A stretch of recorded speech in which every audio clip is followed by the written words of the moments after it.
Oke, untuk pertemuan yang kedua, saya akan menerangkan tentang sejarah perkembangan perekonomian Indonesia dari Orde Lama, Orde Baru, dan Reformasi. Yang pertama, bagian mengingat, yaitu langkah awal yang harus kita lakukan adalah mengenali dan mengingat kembali garis waktu serta karakteristik utama dari tiga era besar di Indonesia. Pustaka mencatat bahwa kita mengalami masa Orde Lama di bawah kepemimpinan Presiden Soeharto yang berfokus pada konsolidasi politik. Kemudian masa Orde Baru di bawah Presiden Soeharto yang menekankan pertumbuhan ekonomi dan era reformasi pasca 98 yang membawa keterbukaan dan desentralisasi di tahap di tahap dasar ini.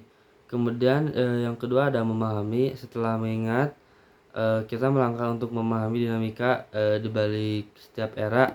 Kita memahami bahwa pada masa Orde Lama kondisi ekonomi cenderung tidak stabil dan inflasi yang sangat tinggi karena fokus negara tersedot pada isu politik dan nasional aset. Sebaliknya kita bisa menangkap mengapa Orde Baru memilih arah kebijakan yang berbalik 180 derajat, yaitu dengan membuka pintu investasi eh, dan merancang pembangunan infrastruktur lewat realita untuk menstabilkan ekonomi. Kemudian bagian ketiga yaitu menerapkan dengan pemahaman konsep sejarah. Kita mampu menerapkan sudut pandang historis untuk membaca data atau kondisi empiris. Sebagai contoh, ketika kita disajikan data produk domestik bruto atau inflasi historis Indonesia dari tahun 1960 hingga 2000-an, kita bisa menerapkan pengetahuan kita untuk mengklasifikasikan angka-angka tersebut di dalam eranya masing-masing. Kemudian ada menganalisis pada tingkat yang lebih dalam. Kita mulai menganalisis hubungan sebab akibat. Kita menganalisis hubungan sebab akibat dari masing-masing rejim. Kita membedakan faktor-faktor apa saja yang menyebabkan strategi ekonomi Orde Baru yang awalnya dinilai sangat sukses dan swasembada pangan justru runtuh secara rapuh saat diterpa krisis moneter 97. Melalui analisis ini kita menguraikan bahwa pertumbuhan ekonomi yang tinggi tanpa fondasi sektor keuangan yang kuat dan data kelola yang bersih yang sangat rentan terhadap guncangan eksternal global. Kemudian yang kelima ada emang evaluasi. Setelah menganalisis kelemahan dan kelebihannya, kita berada di posisi untuk mengevaluasi atau memberikan penilaian kritis terhadap kebijakan tersebut.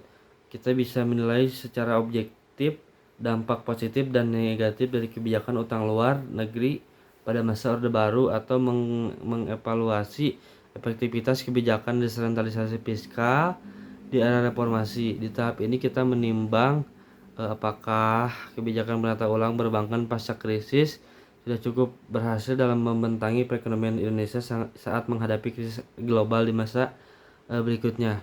Kemudian yang terakhir ada menciptakan. Setelah menguasai seluruh perjalanan, kita mampu menciptakan gagasan atau solusi strategis bagi masa depan. Bukan hanya melihat dari masa lalu, tetapi mengkombinasikan pelajaran dari masa Orde Lama, Orde Baru, dan reformasi untuk merumuskan rekomendasi kebijakan ekonomi yang modern. Sebagai calon manajer, kita bisa merancang strategi mitigasi bisnis jangka pendek yang adaptif terhadap arah kebijakan politik pemerintah serta mampu menciptakan inovasi model bisnis yang tangguh karena kita sudah belajar dari kegagalan dan keberhasilan sejarah perekonomian masa kita sendiri.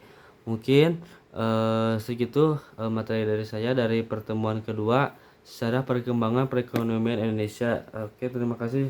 Selamat malam.